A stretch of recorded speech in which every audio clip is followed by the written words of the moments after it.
اعوذ باللہ من الشیطان الرجیم بسم اللہ الرحمن الرحیم۔ ناظرین السلام علیکم ورحمۃ اللہ وبرکاتہ۔ آج ہم لوگ ایک دعا سیکھیں گے کہ جنات کی شرارت سے بچنے کا ایک نبوی نسخہ۔ اس دعا کو ایک مرتبہ پڑھے۔ وہ دعا قرآن کریم کی سورہ مومنون کی یہ آیت ہے، اعوذ باللہ من الشیطان الرجیم افحسبتم انما خلقناکم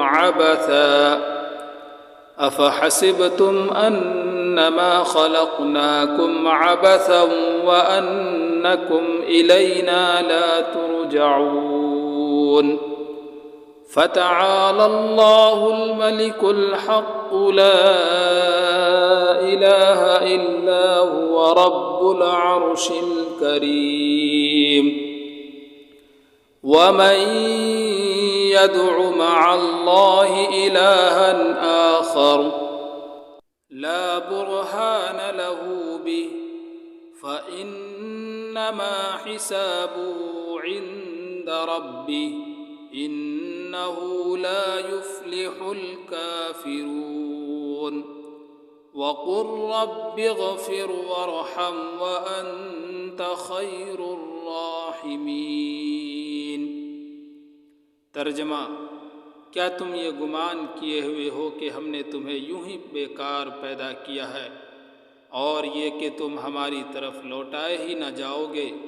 اللہ تعالیٰ سچا بادشاہ ہے، وہ بڑی بلندی والا ہے، اس کے سوا کوئی معبود نہیں۔ وہی بزرگ عرش کا مالک ہے۔ جو شخص اللہ کے ساتھ دوسرے معبود کو پکارے جس کی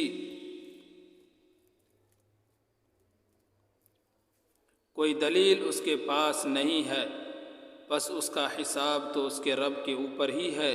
بے شک کافر لوگ نجات سے محروم ہے۔ اور کہو کہ اے میرے رب، تو بخش اور رحم کر، اور تو سب مہربانوں سے بہتر مہربانی کرنے والا ہے۔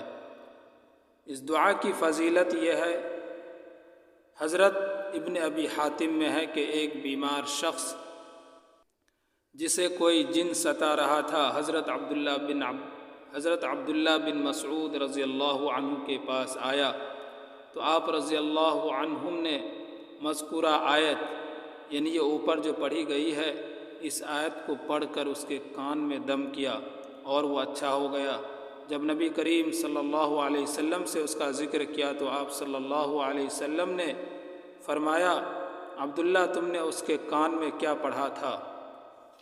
تو آپ رضی اللہ عنہ نے بتلا دیا۔ حضور صلی اللہ علیہ وسلم نے فرمایا، تم نے یہ آیتیں اس کے کان میں پڑھ کر اسے جلا دیا۔ اللہ کی قسم، ان آیتوں کو اگر کوئی با ایمان شخص بالیقین کسی پہاڑ پر پڑھے تو وہ بھی اپنی جگہ سے ٹل جائے۔ ابو نعیم نے روایت نقل کی ہے کہ ہمیں رسول کریم صلی اللہ علیہ وسلم نے ایک لشکر میں بھیجا اور فرمایا کہ ہم صبح شام مذکورہ آیتیں تلاوت فرماتے رہیں، تو ہم نے برابر اس کی تلاوت دونوں وقت جاری رکھی۔ الحمدللہ ہم سلامتی اور مال غنیمت کے ساتھ واپس لوٹے۔